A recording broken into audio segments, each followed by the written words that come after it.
everyone.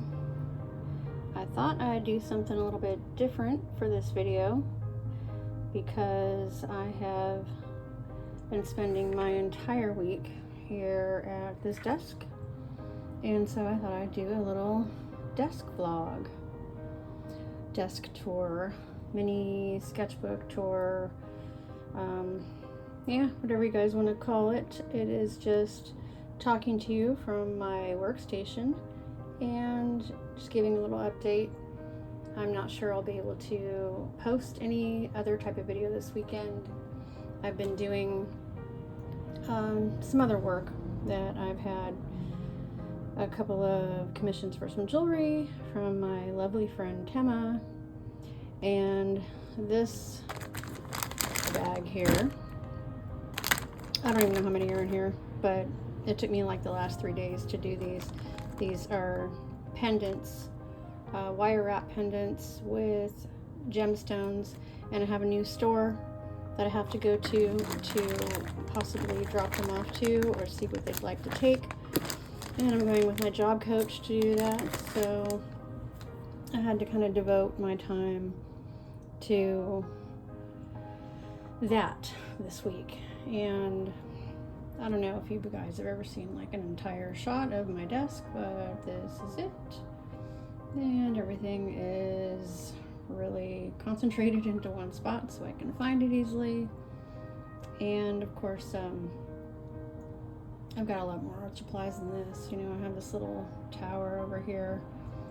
Beyond this lamp right there, this whole tower and sketchbooks and stuff that I've got full, and then another smaller one next to that. But for the most part, this is what I work from when I'm filming videos or filling sketchbooks. And yeah, so this center, my little workstation center, is where I keep all of my my main utensils, and it's just on this little riser. It's a spice rack riser, actually.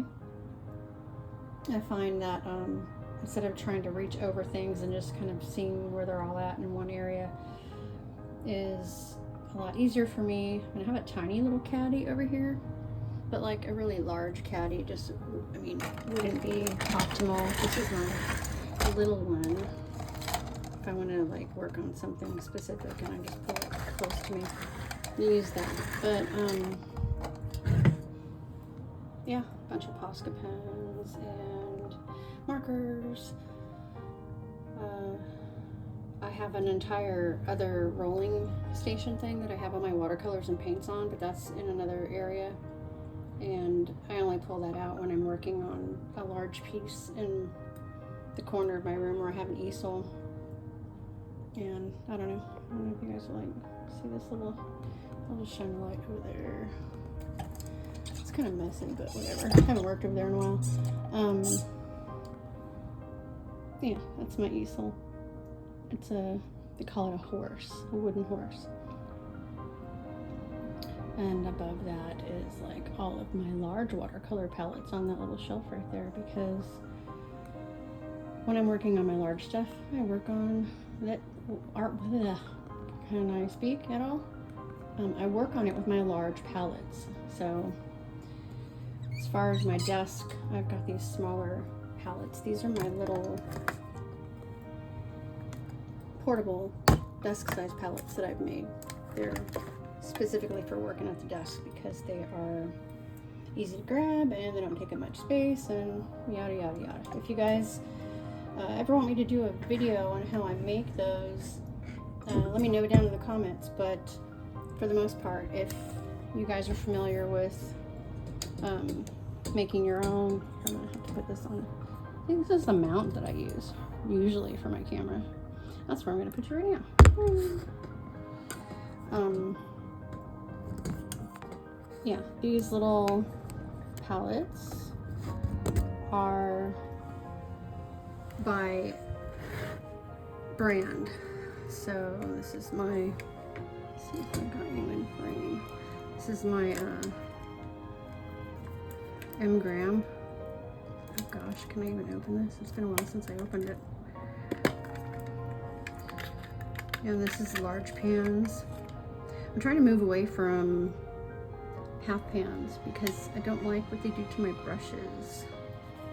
So these were just some, actually these are some non-light fast colors that I was finishing up or getting rid of or something, and I just threw a bunch of them in this little dust palette.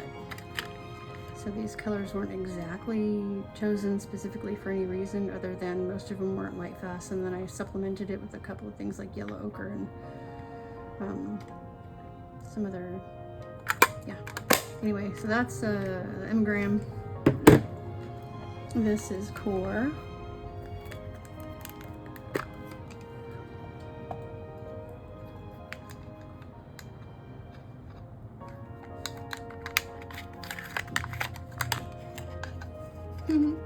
Yeah, they're stuck on the back with magnets,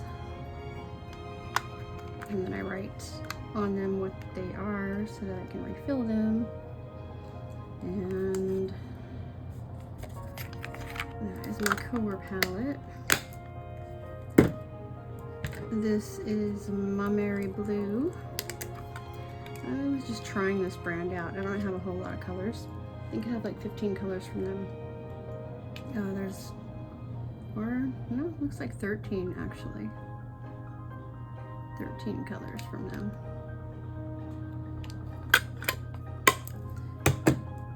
And then I have a couple of Daniel Smith palettes because I've grouped them into certain categories. So, let's see. This is my fall palette. It's just kind of like a muted palette of colors that I find are useful for landscapes and portraits. They're just really natural colors, pretty colors. I don't even know how many colors I have by Daniel Smith, so like 50 or something like that. This is the portrait palette. This is like all like just, I call it portrait palette, but I think I wrote on here skin tone palette. Yeah. This was actually one of their watercolor sticks. I broke it up and stuck it in the pan because I was just like, why? Like, I'm trying to write with a watercolor stick and just ended up putting it in the pan. Just thought it was more useful that way. They're actually cheaper to buy them like that too. And you can still use them just like you would out of a pan, just like you saw that right there. All right, let's see. This one I just redid because I found I wasn't getting some of the colors I wanted out of it, and I wanted larger pans, so I chose 8 colors and put them in here specifically. These are like some of my favorite colors by Daniel Smith, but some mixable, brighter colors. So that is it for my desk palettes. I just keep them out so that they're easy, but there's a couple other things that are really cool for, these can like function for whether it's for your desk or if you're working large. So I got these little Asian sauce dishes, these little stackable, maybe it'd be helpful if I was in frame. These little stackable Asian sauce dishes.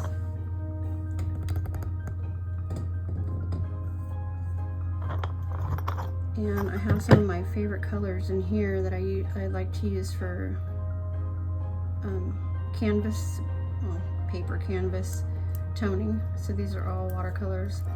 This is like blues and purples.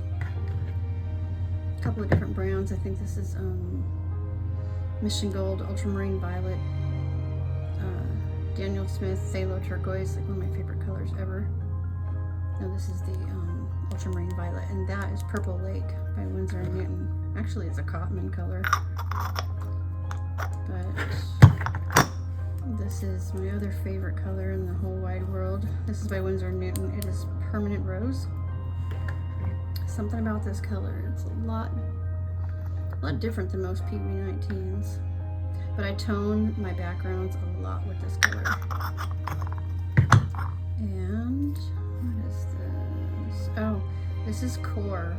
These two colors together make a surprisingly great range of skin tones, somewhere in between convenience colors and nice mixes. So this is transparent orange and sepia, which is like, they're so opposite. So this is the most single pigment transparent orange you can get.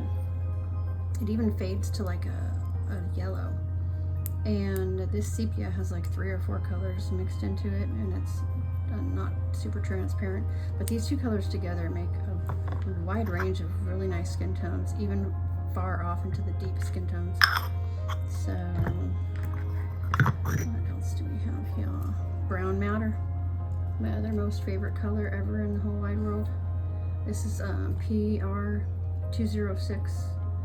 It is, or was being discontinued. I don't know if they actually ever did discontinue it, but it was going around. They were discontinuing this color, and it was one of my favorites. So I got a couple of large tubes of these on sale. And then this is Nickel Quinacridone Gold. Yeah, this is yep, it's sticky. It's M-gram. This is another nice one for toning entire backgrounds, but because they're in dishes that are large like this, I can stick a big brush in here and tone a very large canvas very quickly. So I keep those on my desk because they're glass and easy to reach for, and you know, I really can't store those very conveniently.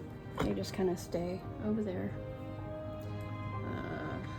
What else? Okay, yeah, so these are my kind of new revisited favorites. These are the Primatech colors. I was watching a Jane Viata video, and she was using Bloodstone Genuine. It's this color right here. Oh my god, stay in frame, please. Let's see. I do better. Yeah. All right. This is Bloodstone Genuine. It doesn't look like much here, you know, on the swatch, but in real life, like in action, it's a great color. I'm trying out this Winsor & Newton. Why do I keep calling it Winsor & Newton? It's Arches. It's Arches paper. I don't know why I keep getting them confused with Winsor & Newton. I don't know. Most of this color, or most of the painting, is done with the Bloodstone Genuine. I did the whole underpainting in Bloodstone Genuine, her hair and everything else that you see that's dark shadows in the Bloodstone. And I might glaze it again just because it's got like a lot of patchiness and granulation on the skin. But this is Amazonite in the background. It's just like this gorgeous, clear, kind of cobalt teal, but it's much more clear than cobalt teal. But this is some of my favorite paint again lately. I haven't really been able to work with it enough to appreciate it as much as I'm starting to. It's just wonderful. The colors, I mean, for being muted tones, I don't think I could really see them too well before, and they just looked really dull to me. But I don't know, now something about them just like, I think because they remind me of makeup. Maybe that's why. But this is another palette that I made out of I think it was an Amazon gift card box. And I painted this side of it with some enamel, some white Rust-Oleum enamel, so that I could have a mixing area. And I put magnets on the back of these full pans. And I got a piece of paper under here, a watercolor paper, because the magnets were getting so stuck to the metal that when I lifted it up, they were like still stuck on there, and the stickiness wasn't compensating for how strong the magnet was. So I just put a piece of paper under there, but that's not, but it is painted. Oh no, actually it's not painted underneath here, but the paper is just kind of keeping it from, like, you know how when you're using your paints a lot and they get, you know, they drip between and they can get sticky and make your pan sticky. The watercolor paper is a good thing to put under there because it still goes through the magnet. So that's my other desk palette.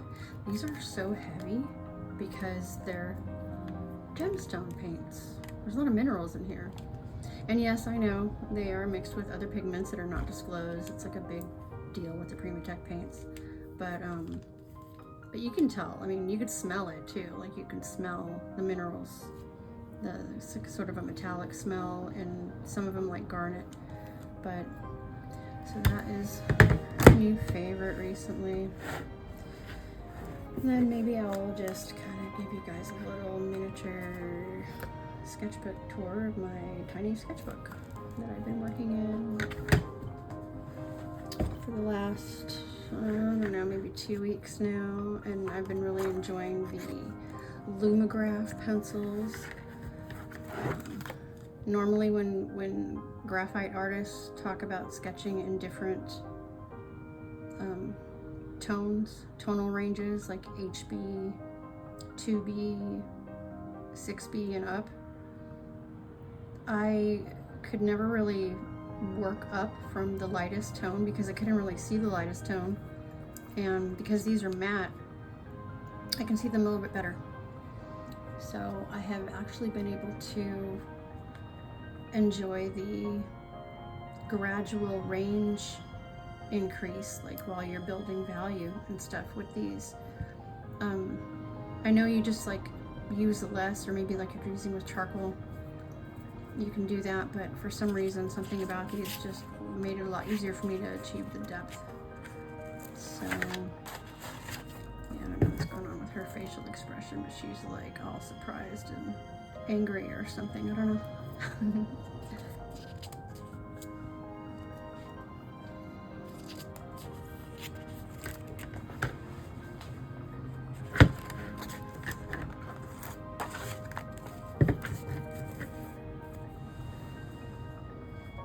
So this is still the Lumograph. That is marker, acrylic marker. I'm trying to work on my hair being a little bit more cohesive, and then maybe every now and then, you know, doing something different, like putting clothes on people. And this is colored pencil. It is Prismacolor, I believe. No, it's Pablo. Caran d'Ache Pablo. This is marker again. Acrylic marker with a little bit of colored pencil.